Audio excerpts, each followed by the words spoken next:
vì sức khỏe cộng đồng, nghiêm túc tuân thủ pháp luật hiện hành.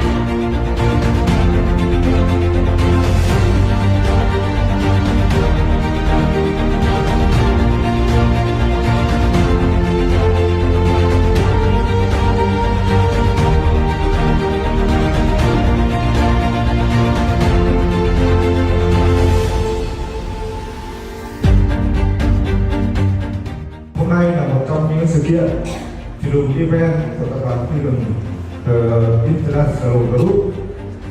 Đây là một trong những chuỗi sự kiện sứ mệnh của tập đoàn là trao giá trị sức khỏe tới cộng đồng.